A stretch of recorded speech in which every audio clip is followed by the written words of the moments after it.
Hello दोस्तों, welcome to अंश का कोचिंग सेंटर। मैं शैलेंद्र आप सभी का अंश का कोचिंग सेंटर में स्वागत करता हूं। तो कैसे हो मेरे प्यारे दोस्तों? उम्मीद करता हूं आप लोग बहुत अच्छे होंगे। तो देखिए, आज से एक नया चैप्टर चालू होने वाला है जिसका नाम है बहुपद। बहुपद यानी पॉलिनॉमियल्स। तो बहुपद का आज हम लोग बेसिक जानेंगे, इसको बेसिक तरीका आज हम लोग इसका जानेंगे। फिर हम लोग धीरे धीरे प्रश्नों की ओर बढ़ेंगे। ठीक है मेरे दोस्तों, एक नया चैप्टर है, एक नए जोश के साथ चालू करेंगे, तो आप लोग बने रहिए हमारे साथ। ओके, तो देखिए बहुपद में हम लोग सबसे पहले कुछ चीजों को जानेंगे। इनको जानना बहुत जरूरी होता है। जैसे अचर पद किसे कहते हैं, चर पद किसे कहते हैं, बहुपद किसे कहते हैं, बहुपद होते कितने प्रकार के हैं, इसी प्रकार के कितने प्रकार के होते हैं, कैसे कैसे होते हैं। ठीक है मेरे दोस्तों, तो सबसे पहले हम लोग जानेंगे अचर पद। अचर पद किसे कहते हैं? आप लोग हेडिंग डालिए, अचर पद। ठीक है मेरे दोस्तों, तो अचर पद किसे कहते हैं? अचर पद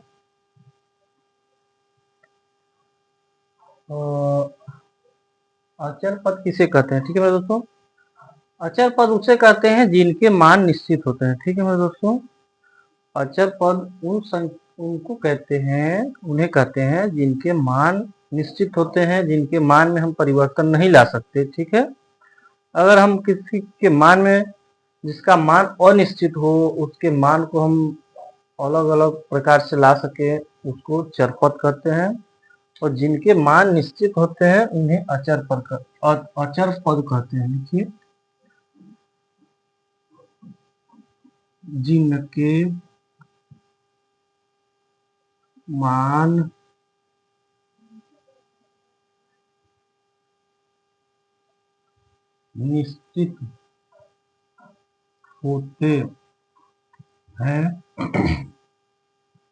निश्चित होते हैं उन्हें अचर अचर पद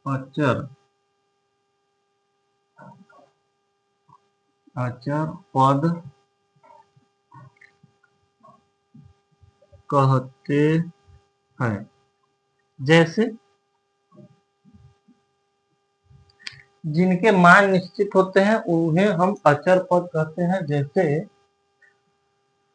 जैसे हम लोग प्राकृतिक संख्या को ले लेते हैं ना, 1 2 3 4 डाटा डाटा, ये क्या है? एक प्राकृतिक संख्या है। ठीक है, तो प्राकृतिक संख्या में हम लोग जैसे एक को हम लोग एक ही बोलते हैं। ठीक है, और उसको उसके मान में हम लोग थोड़ी परिवर्तन ला सकते हैं। नहीं, एक है तो उसको 4 कर देंगे। ठीक है, इसी प्रकार से दो है, अब दो के मान को हम यहाँ परिवर्तित नहीं करते हैं। यानी कि जो गिनती की संख्याएं हैं वो कैसी संख्याएं हैं? अचर पद है। ठीक है, इनके मानों में हम परिवर्तन नहीं ला सकते। इनके जो मान दिए हुए हैं मान वही होंगे, ये आप सबको पता है। एक है तो एक ही रहेगा, दो है तो दो ही रहेगा, तीन रहेगा तो तीन ही रहेगा। तो इस प्रकार की संख्याओं को क्या कहते हैं? अचर पद कहते हैं। देखिए परिभाषा क्या कह रहा है? अचर पद जिनके मान निश्चित होते हैं, इनके मान निश्चित होते हैं। ठीक है, और उन्हें ऐसी संख्याओं को अचर पद कहते हैं, उन्हें अचर पद कहते हैं। ठीक है, जैसे आपके पास ये उदाहरण है, लिख लीजिए, फिर हम लोग आगे चलते हैं।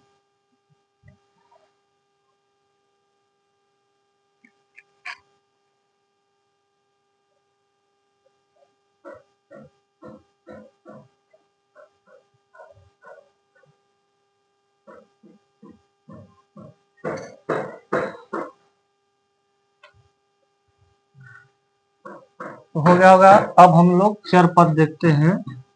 आप लोग पद की जगह पे राशियां लिख सकते हैं, अचर राशि, अचर राशियां, यहाँ पे चर राशि।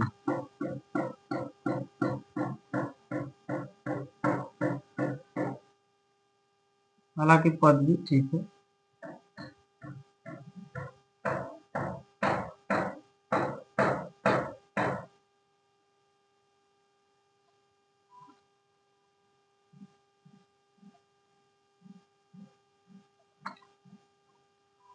यहाँ लिखिए चर राशियां।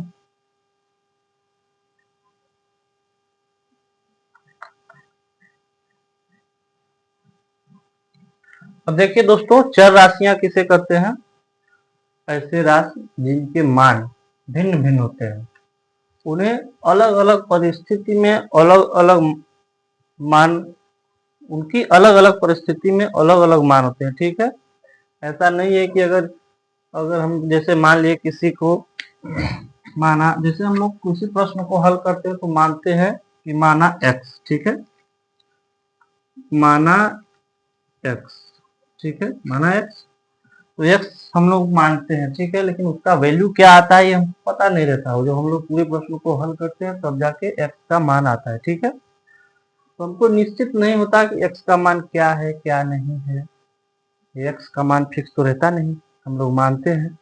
वो मानने के बाद जो भी आता है हम उसको लिखते हैं कि एक्स बराबर ये है, तो इसका मान ये है। ठीक है, किसी अलग प्रश्न को हल करेंगे उसमें एक्स बराबर फिर मानेंगे या वाई बराबर किसी बराबर मानेंगे, ए टू जेड बराबर। तो हर एक प्रश्न का अलग अलग उत्तर आता है, इसलिए ये ऐसी राशियां हैं जिनके मान निश्चित नहीं होते। ठीक है, अब आप लोग इसकी परिभाषा लिखिए। वे राशियां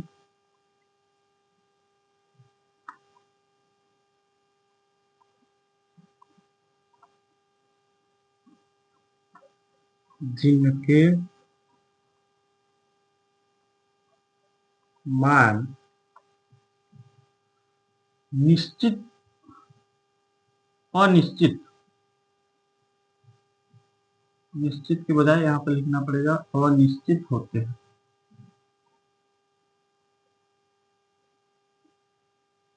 ऐसे राशियों को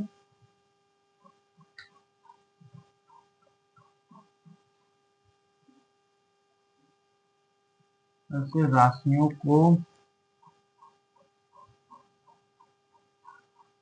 को चर राशि चर राशि कहते हैं, चर राशि कहते हैं। ठीक है, उदाहरण लिखेंगे आप लोग, जैसे A B C X Y Z, A से जेड तक ये सभी कैसी होती हैं? अचर राशियां होती हैं। ठीक है, और इसको इसके सिवा और भी मान सकते हैं, जैसे क से ग तक आप लोग कुछ भी मान सकते हैं, क ख ग घ ज्ञ A B C D X Y Z तक, मतलब ये 2600 लीटर, ये 3600 लीटर हो सकते हैं आपके। या तो आप किसी अलग प्रकार से मानते हैं, जैसे माना एक्स का मान कपड़ा, माना एक्स का मान बर्तन, माना एक्स का मान डब्बा। अगर हम ऐसे ऐसे शब्दों का प्रयोग करते हैं तो ये शब्द भी अचर राशि में ही आएंगे, क्योंकि इनके द्वारा निकाला गया मान निश्चित नहीं होता बल्कि अनिश्चित होता है। वो मान निकालने पर हमको पता चलता है और हम अलग अलग अलग प्रश्नों में उसके अलग अलग मानों को देखते हैं। ठीक है, तो देखिए, चर राशि किसे कहते हैं? वे राशियां जिनके मान अनिश्चित होते हैं। और अचर राशि में क्या है कि उनके मान निश्चित होते हैं। ठीक है, लेकिन अचर राशियों के मान निश्चित होते हैं, लेकिन चर राशियों के मान अनिश्चित होते हैं। इनके मान हम जिस प्रकार से प्रश्न को हल करेंगे मानेंगे जैसे उस प्रकार अलग अलग आंसर इनका आता है, तो इनके मान अलग अलग आते हैं। ठीक है, इसलिए इनके मान अनिश्चित होते हैं, परंतु अचर राशियों के मान निश्चित होते हैं। उनके मानों को हम परिवर्तित नहीं कर सकते हैं, लेकिन उनके मान में परिवर्तन आ सकता है। ठीक है मेरे दोस्तों, तो आप लोग चर राशियों का ये परिभाषा लिख लीजिए, उसके बाद हम लोग आगे चलते हैं।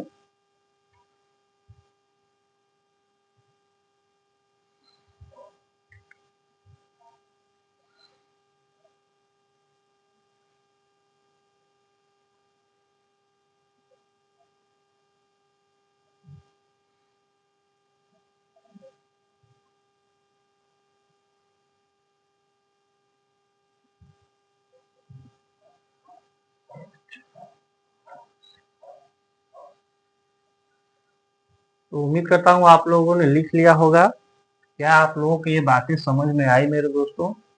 यदि हमारी बातें आपको अच्छी लगे, हमारा पढ़ाना आपको अच्छा लगे, तो प्लीज़ चैनल को सब्सक्राइब करिए, दोस्तों के पास शेयर करिए और लाइक कर दीजिए। ठीक है मेरे दोस्तों? तो देखिए अब आप लोगों ने उतार लिया होगा, हम आगे चलते हैं। अब देखते हैं बहुपद क्या होता है। आप लोगों को चर और अचर राशियां समझ में आ गई।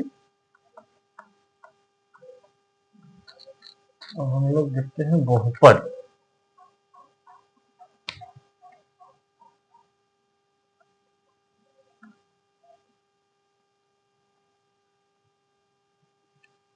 बहुपद किसे कहते हैं मेरे दोस्तों? तो बहुपद जो है एक ऐसा चर राशि है, अ,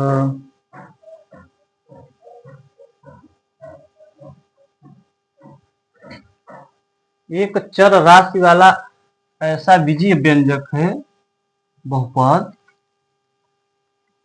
लिखिए आप लोग, एक चर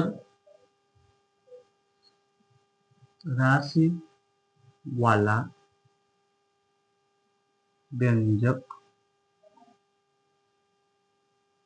एक चर राशि वाला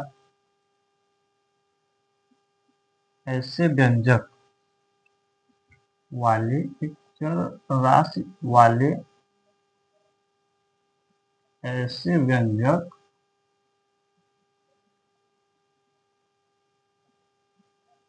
एक चर राशि वाले ऐसे व्यंजक जिनके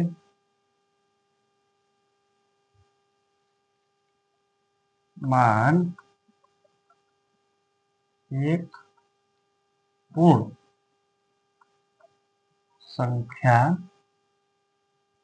होती है। देखिए, एक चर राशि वाले ऐसे व्यंजक जिनके मान एक पूर्ण संख्या होती है। इसका मतलब है मेरे दोस्तों कि अगर हम बहुपद लिखते हैं तो बहुपद, जैसे मैं आप लोग उदाहरण लिखिए, जैसे जैसे किसी बहुपद को लिखने के लिए एक चर की जरूरत होती है। ठीक है, अब ये नहीं है कि हम 4 लिख दिए तो ये बहुपद है, ये बहुपद नहीं है। ठीक है, इसके साथ हमको चर राशियों को भी लिखना पड़ेगा। सिर्फ 4x है, ये आपका एक पदीय बहुपद हो गया। तो ये क्या है? ये एक बहुपद है। ठीक है, देखिए, एक चर राशि वाले ऐसे व्यंजक जिनके मान एक पूर्ण संख्या होती है। और हाँ, 4x तो हम लोग लिख दिए। अब इसके जैसे घात हम लोग देखते हैं। अगर किसी भी संख्या हो या चर राशि हो या अचर राशि हो, अगर उसके मान, अगर हम x लिख रहे हैं तो इसका मतलब है कि x के पावर कुछ एक है। और किसी भी संख्या के या चर राशि के अचर राशि के घात में अगर एक है तो संख्या वही होती है। ठीक है, अगर इसके घात में आप 0 रख देते हो तो किसी भी संख्या के या किसी भी अचर राशि के घात में अगर हम 0 रखते हैं तो उसका मान क्या हो जाता है मेरे दोस्तों? 1 होता है। ठीक है, लेकिन यदि घात में 1 है तो मान वही होता है। इसलिए हम लोग कभी भी 1 लिखते नहीं है किसी पावर के घात। ठीक है, तो यहाँ पर देखिए क्या है, 4x की पावर 1 है। और 1 क्या है? 1 क्या है? 1 एक पूर्ण संख्या है। ठीक है, 1 क्या है? 1 एक पूर्ण संख्या है। आप लोगों ने होल नंबर पढ़ा होगा। ठीक है, आप लोगों ने होल नंबर पढ़ा होगा। तो होल नंबर कैसे, कहाँ से स्टार्ट होता है? तो 0 से स्टार्ट होता है, 1 2 ऐसे ऐसे अनंत तक जाता है। ठीक है, आप लोगों ने जो है नंबर सिस्टम में पढ़ा होगा, ये होल नंबर यानी कि पूर्ण संख्या किसे कहते हैं? तो पूर्ण संख्या शून्य से स्टार्ट होकर अनंत तक जाती है। तो शून्य सहित नेचुरल नंबर, शून्य को शामिल कर लेंगे प्लस सारे नेचुरल नंबर को हम लोग शामिल कर लेंगे तो ऐसी जो संख्या बनती है उसको होल नंबर कहते हैं, उसे पूर्ण संख्या कहते हैं। ठीक है, तो आप लोगों को नेचुरल नंबर और पूर्ण संख्या भी उम्मीद करता हूँ पता चल गया होगा। तो यानी कि हमको जो अचर राशियां, जो चर राशियां हैं हमारे पास, उनके वो कैसे होने चाहिए, वो एक पूर्ण संख्या के साथ उपस्थित होने चाहिए। ये नहीं है कि x के पावर अब हम अंडर रूट एक्स कर देंगे तो ये हमारा बहुपद नहीं कहलाएगा, ठीक है। अगर चर राशि करड़ी के अंदर आया या रूट के अंदर मान लीजिए आ रहा है, तो ऐसी संख्याएं जो है बहुपद नहीं कहलाएंगे, ठीक है। लेकिन अगर करड़ी के अंदर हमारा कोई संख्या यानी कि अचर राशि आ रहा है, तो इस स्थिति में वो बहुपद हो सकता है, ठीक है। कंफर्म नहीं कि बहुपद होगा, लेकिन बहुपद हो सकता है। वो हम लोग क्या करेंगे, प्रश्न को देखने के बाद ही पता चलेगा, ठीक है मेरे दोस्तों। वैसे उदाहरण आप कुछ भी लिख सकते हो, जैसे 4x है, ओनली x भी हो सकता है, क्योंकि x है तो इसके घात में भी हम एक लगा सकते हैं, इसके आगे भी एक लगा सकते हैं। क्या उसके मान में कोई परिवर्तन आने वाला है? नहीं। x के पावर 1 है, इसका मतलब वो x ही, x के मल्टीपल में 1 है, गुणा में 1 है, इसका मतलब वो 1 ही है, उसको उस पर कोई प्रभाव नहीं पड़ता, ठीक है। हमने x लिख लिया। उसके बाद 9x लिख लीजिए आप, या y लिख लीजिए, कोई दिक्कत नहीं है। a to z के बीच में हम लोग कुछ भी मान सकते हैं। 10 को मान लीजिए आप, कोई दिक्कत नहीं। जैसा आप मान मानिएगा वैसा आपका उत्तर आएगा, ठीक है मेरे दोस्तों। ये जरूरी नहीं है कि आपने 4x का मान, जैसे किसी प्रश्न में हमको दे दिया, ठीक है, 4x बराबर हमको दे दिया है हमको दे दिया है 16, ठीक है। तो आपसे पूछ सकता है कि x का मान बताइए, तो आप लोग x का मान क्या बताइएगा। अब आप निश्चित हो कि x का मान यही है? नहीं ना। हम प्रश्न को हल करेंगे तो हमको पता चलेगा कि हाँ x का मान ये है, ठीक है। तो x का मान क्या होगा, हम लोग x लिखेंगे, 16 है उधर, ये 4 इधर गुणा में है, उधर जाके कैसे हो जाएगा, भाग में। किसी चीज का अगर हम पंचांतर करते हैं तो अगर भाग में है उधर जाके गुणा में होगा, अगर इधर गुणा में है तो उधर जाके भाग में होगा, ठीक है। अगर बाएं तरफ है दोस्तों वो प्लस में है तो दाएं तरफ जाके वो माइनस में होगा, अगर बाएं तरफ माइनस में है तो दाहिने तरफ जाके वो क्या होगा, प्लस में हो जाएगा मेरे दोस्तों। वो साइन के साथ परिवर्तित होता है, प्लस माइनस, माइनस प्लस, और गुणा भाग, भाग और गुणा में होता है, ठीक है। तो देखिए x का मान अब क्या हो गया, 4 चौक के 16, x का मान क्या आया, 4। यहाँ x का मान 4 आया, ठीक है। अगर आपको इसी प्रश्न को बोले 4x = 24, फिर आप क्या बोलिएगा, क्या x का मान 4 ही रखेंगे और आ जाएगा उत्तर? नहीं ना। ये जो है ये एक अचर राशि है, लेकिन ये चर राशि है। इस चर राशि का मान निश्चित नहीं होता, क्या होता है, अनिश्चित होता है, ठीक है मेरे दोस्तों। लेकिन ये चर राशि जो 4 है इसका मान निश्चित होता है, तो इसके मान में हम परिवर्तन नहीं ला सकते, लेकिन इसके मान में क्या करते हैं, परिवर्तन ला सकते हैं हम।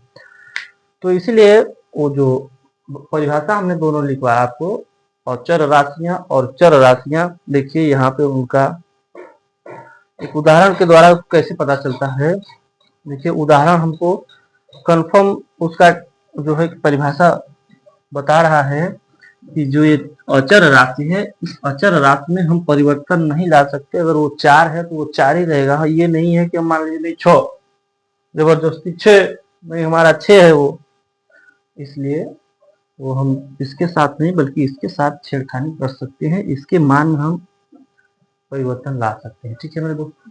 तो देखिए 4x बराबर 24 है, तो x का मान क्या होगा, 24/4, क्यों, मल्टीप्लाई में है इधर तो उधर जाके क्या हो जाएगा, डिवाइड में हो जाएगा। अब हम इसको भाग देते हैं, काटते हैं, 6 चौके 24, तो x का मान क्या आया, 6 आया। x का 2 अलग अलग मान आ गए, क्या मान निश्चित था, नहीं। और अचर राशियों के मान क्या थे, निश्चित थे। अचर राशियों के मान निश्चित नहीं थे, इसलिए मान देखिए अलग अलग आया। तो x का मान क्या है, x का मान अलग अलग क्या है, x = 4 and 6। क्या चर राशि का मान निश्चित था? नहीं। देखिए चर राशि के मान में परिवर्तन हम लोग लाए, अलग अलग मान आया। हमने माना वहां पे x का मान 4 था, यहाँ x का मान 6 था। मान कैसे आया और सवाल को हल करने का, ठीक है। उम्मीद करता हूँ आप लोगों को चर और अचर राशियां समझ में आई होंगी। चर राशि एक बार फिर बता देता हूँ मेरे दोस्तों कि चर राशियों के मान निश्चित नहीं होते हैं। वो कैसे होते हैं? अनिश्चित होते हैं। उनको हम अल्फाबेट के द्वारा परिवर्तित कर सकते हैं, उनको दिखाते हैं, उनको संबोधित करते हैं। जैसे ए टू जेड, ए से जेड तक के किसी भी चीज, किसी भी व्यंजन को हम लोग वर्ड को ले सकते हैं, वर्ड है वो। और क से ज्ञ तक किसी भी वर्ड को हम लोग ले सकते हैं, और कुछ भी मान सकते हैं। कलम मान लिया हम, जैसे माना हमने बाल्टी मान लिया, जग मान लिया, मग मान लिया, कुछ भी मान सकते हैं। जैसे माना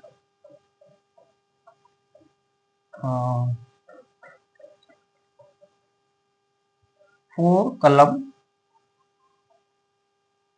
बराबर दे दिया होगा आपको 32, ठीक है।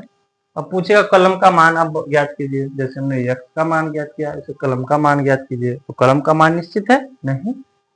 तो माना हमने 4 कलम बराबर 32, तो कलम बराबर क्या होगा? कलम बराबर 32/4। मल्टीप्लाई में है इधर, तो उधर जाके डिवाइड में हो जाएगा, तो भाग दिए 8 चौके 32, ठीक है। तो कलम का मान क्या आया? 8 आया मेरे दोस्तों। क्या कलम का मान निश्चित था? नहीं, नहीं निश्चित था। हम लोग प्रश्न को हल किए तो हमको इसका मान पता चला, कलम का मान क्या है? 8। इसी प्रकार से अलग प्रश्न में हम यदि कलम का मान कुछ मानते हैं, उत्तर कुछ और आता है, तो मान तो निश्चित नहीं होगा, ठीक है।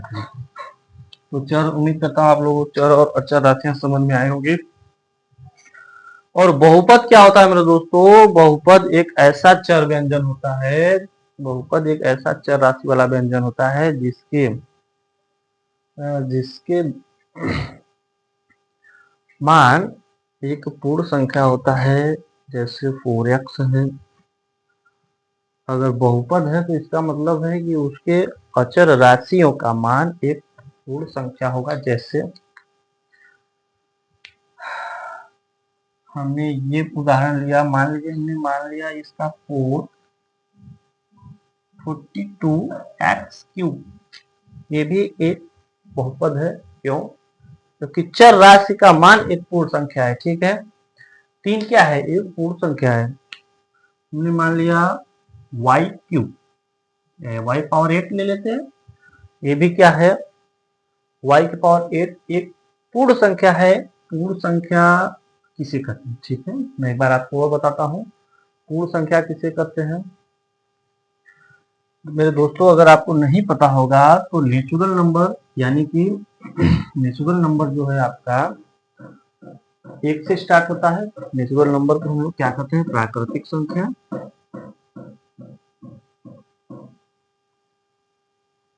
तो प्राकृतिक संख्या जो है, गिनती की सारी संख्याओं को हम क्या कहते हैं? प्राकृतिक संख्या। गिनती की संख्या क्या होती है मेरे दोस्तों? अनंत तक जाती है, 1 से स्टार्ट होती है और अनंत तक जाती है।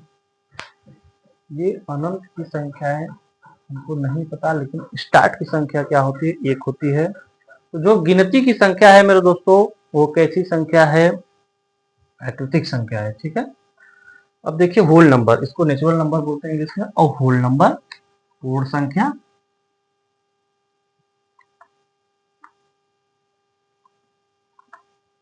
तो पूर्ण संख्या में हमको बहुत ज्यादा ध्यान नहीं देना है, केवल जीरो शामिल कर देना है। क्या? जीरो शामिल कर देंगे और 1 2 3 4 अनंत तक ये भी जाएगा।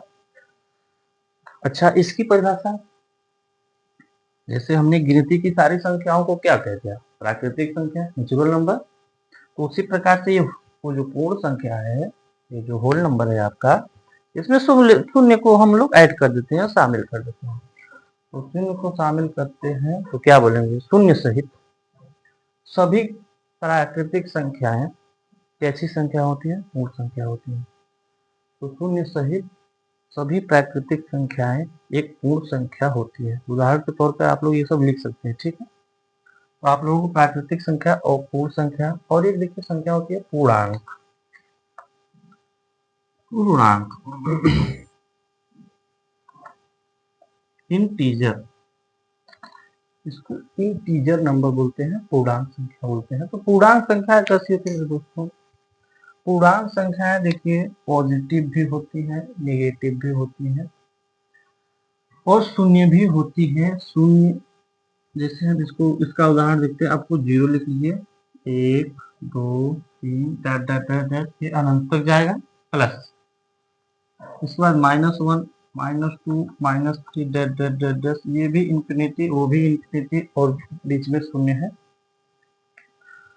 पूर्णांक संख्या कैसी होती है मेरे दोस्तों? ये पॉजिटिव और नेगेटिव दोनों संख्या होती है, प्लस 0 भी होता है, ठीक है। देखिए इसका परिभाषा हम लोग क्या लिख सकते हैं, अगर आप लोगों को नहीं मालूम है तो हम लोग लिख सकते हैं कि सभी पूर्णांक संख्याएं शून्य, अगर यहाँ से हम लोग इसका उदाहरण इसका परिभाषा बनाए हैं तो शून्य सभी पूर्णांक संख्याएं एवं ऋणात्मक संख्याएं, यहाँ से यहाँ तो क्या है, सभी ऋणात्मक संख्याएं, क्या उसको छोड़िए, सभी धनात्मक एवं ऋणात्मक संख्याएं कैसी होती हैं? जीरो सहित सभी धनात्मक एवं ऋणात्मक संख्याएं कैसी संख्या होती है? पूर्णांक संख्या होती है, इंटीजर नंबर होते हैं, ठीक है।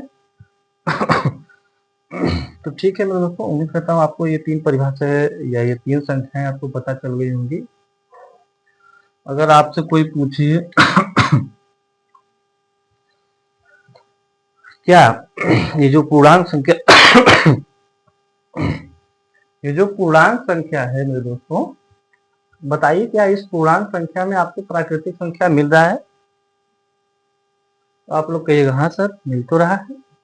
ये 1 से लेके ये सारी संख्या जो इंफिनिटी तक गई है, अनंत तक गई है, ये कैसी संख्या है? एक प्राकृतिक संख्या है। यहाँ से ये सभी कैसी संख्या है? प्राकृतिक संख्या है, ठीक है। ये तो प्राकृतिक संख्या हो गई।